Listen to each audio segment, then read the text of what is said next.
Capital TV Bihar देख रहे हैं आप और मैं हूं आपके साथ आत्मजा। चंद दिनों में लोकसभा चुनाव की शुरुआत हो जाएगी। ऐसे में सभी पार्टियां दूसरी पार्टियों को मात देने की कोशिश में जुटी हुई है। इस रणभूमि में लोग खुद जीतने से ज्यादा लोगों का समीकरण बिगाड़ने की कोशिश में लगे हुए हैं और ओवैसी भी कहीं ना कहीं इसी के हिस्सा बने हैं, क्योंकि उन्होंने 15 सीटों पर अपने उम्मीदवारों को उतारने की घोषणा कर दी है। जी हाँ, ऐसा माना जाता है कि मुस्लिम और यादव जो है वह लालू यादव के कोर वोटर है। ऐसे में अगर ओवैसी अपनी पार्टी के उम्मीदवारों को मैदान में उतारते हैं तो इससे सबसे ज्यादा नुकसान जो है वह राजद को ही होगा। इसी को लेकर एआईएमआईएम पार्टी के प्रदेश अध्यक्ष अख्तरुल इमाम ने कहा है कि बिहार में हमारी पार्टी यानी कि एआईएमआईएम काराकाट, दरभंगा, पाटलिपुत्र और शिवहर से चुनाव लड़ेगी। साथ ही मधुबनी पर भी विचार किया जा रहा है। वहीं आपको याद होगा कि इससे पहले भी एआईएमआईएम ने सीमांचल की 5 सीटों पर चुनाव लड़ने की घोषणा की थी। वहीं एआईएमआईएम का कहना है कि 15 सीट पर हमारी पार्टी के उम्मीदवार खड़े किए जाएंगे। पहले 16 सीट की बात कही जा रही थी, जिसमें एक गया वाला सीट अब कम कर दिया गया है, यानी कि 15 सीट पर हमारी पार्टी चुनाव बिहार में लड़ेगी।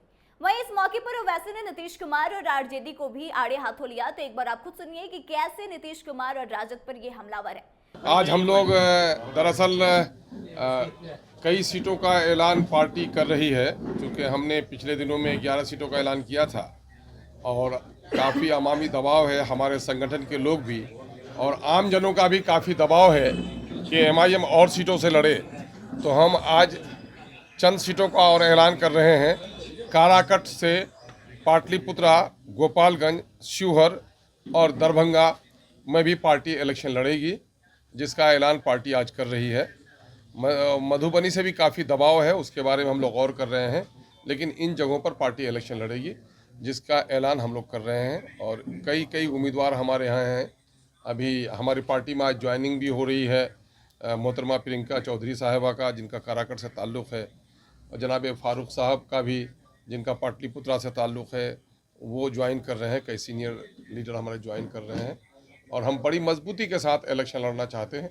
मेरी ख्वाहिश है, पार्टी की पूरी कोशिश है कि कहीं से भी भाजपा कामयाब नहीं हो, लेकिन चूंकि हम इलेक्शन का ऐलान करते हैं तो आप लोग इल्ज़ाम लगाते हैं। हमारी पूरी कोशिश रही, 2020 में भी मैंने तमाम तर मिली ऑर्गेनाइजेशन को कहा कि मुझे गठबंधन का पार्टनर बना दिया जाए।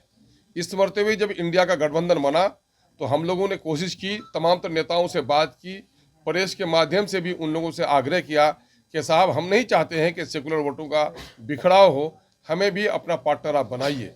लेकिन ये लोग सिर्फ बीजेपी का खौफ दिखाकर माइनॉरिटी की क़यादत को, माइनॉरिटी की लीडरशिप को कहीं उभरने नहीं देना चाहते हैं। हालांकि एमआईएम अपने टिकट के बंटवारे में पिछले दिनों में भी हमने इलेक्शन लड़ा था, तो ऐसा कुछ भी नहीं था कि हमने नॉन माइनॉरिटी को वोट नहीं दिया, ये टिकट नहीं दिया। हमने यादव को टिकट दिया, हमने दलितों को टिकट दिया है। अब की बार भी जो हम एमपी के इलेक्शन के लिए जिन सीटों का ऐलान कर रहे हैं, हम 50% वहाँ जो टिकट्स हैं वो हम नॉन मुस्लिम्स को देंगे। इसलिए कोई इल्ज़ाम हम पर नहीं लगा सकता है कि हम कोई ख़ास जमात और समूह की बात कर रहे हैं।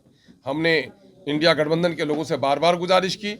बहुत सारी हमारी जो मुस्लिम संगठन हैं, मुस्लिम तंजीमें हैं, इन लोगों को भी यह खदशा रहता था कि हमारे आने से सेकुलरों का बिखराव होगा। इन लोगों से भी गुजारिश की कि आप भी हमारे लिए वकालत कीजिए कि हम सेकुलरों का बिखराव नहीं चाहते हैं, लेकिन हम अपने वजूद को बाकी रखना चाहते हैं।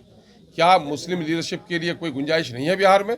क्या सोकॉल जो सेकुलर पार्टियां हैं, ये पार्टियां सिर्फ मुसलमानों को बीजेपी का खौफ दिखाकर दबा कर रखना चाहती हैं? अभी जाति आधारित जो गणना आई है, जो हम लोग चीख रहे थे, चिल्ला रहे थे कि माइनॉरिटी के लोगों को इन लोगों ने हाशिए पर डाल दिया है, और ये 30-35 साल के दरमियान में, जिसमें राजद, जदयू, कांग्रेस और भाजपा सभी लोग शामिल रहे हैं, मुसलमानों की 60% नौकरियों से इनको वंचित कर दिया गया। जाहिर है कि बिहार में इस वक्त नौकरियां सलाहियत पर मिलती हैं। चूँकि मुस्लिम अक़लियत के लोग पसमानदा हैं, पिछड़े हो गए हैं, गरीब हो गए हैं, उनका एजुकेशनल अपलिफ्टमेंट नहीं हुआ है, तो उनको विशेष वो रिजर्वेशन दिया जाए, उसकी बात भी सरकार नहीं सुन रही है। जो ओबीसी लिस्ट में जो रिजर्वेशन का शेयर है, वो शेयर भी उनको नहीं दिया जा रहा है। और आज किसी से ये बात ढकी छुपी नहीं है कि नौकरियां अब सलाहियत से ज़्यादा पैरवी पर बिहार में मिल रही हैं। जिन लोगों का पहले मास्टर रोल पे बहाली होती है, उन्हीं को परमानेंट किया जाता है, तो वहाँ पर सलाहियत देखी नहीं जाती, वहाँ पैरवी देखी जाती है।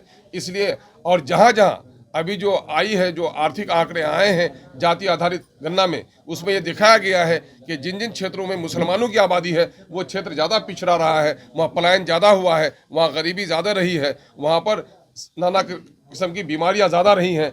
इसलिए हम लोग बिहार की एक बड़ी आबादी जो नज़रअंदाज करदा आबादी है, उस आबादी को हक दिलाने के लिए संघर्षशील है, लेकिन हम सबको साथ लेकर चलना चाहते हैं और काफ़ी दबाव है, इस वजह से इन सीटों का हम ऐलान कर, एक बार और ऐलान नाम बता दीजिए, एक बार और पुलिस बता दीजिए, है ना।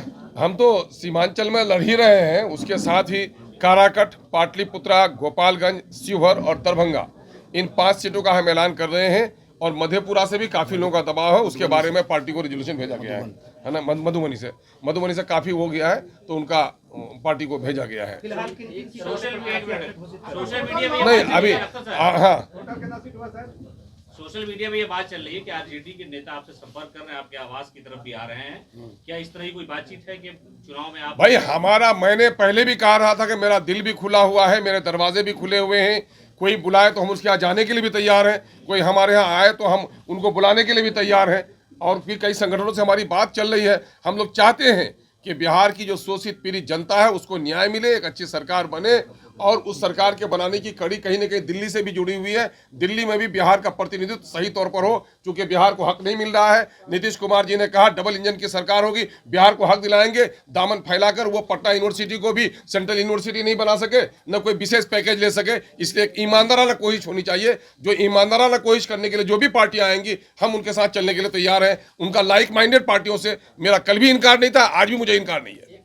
तो सुना आपने कि क्या कुछ कहा गया है एआईएमआईएम की तरफ से और किस तरह से घोषणा की जा रही है कि 15 सीटों पर ये लोग चुनाव लड़ेंगे। ऐसे में अब सबसे बड़ा सवाल है कि क्या इससे राजद को नुकसान होगा, क्या इससे राजद के जो कोर वोटर यानी कि जो मुस्लिम वोटर है वह उससे जुदा हो जाएंगे, क्या वो उससे दूर हो जाएंगे, और इसका नुकसान क्या आने वाले चुनाव में राजद को उठाना पड़ेगा। आपको क्या लगता है, आप अपनी राय को जरूर बताएं। फिलहाल इस वीडियो में बस इतना ही। आगे की तमाम खबरों के लिए बने रहे हमारे साथ, देखते रहे कैपिटल टीवी बिहार। धन्यवाद।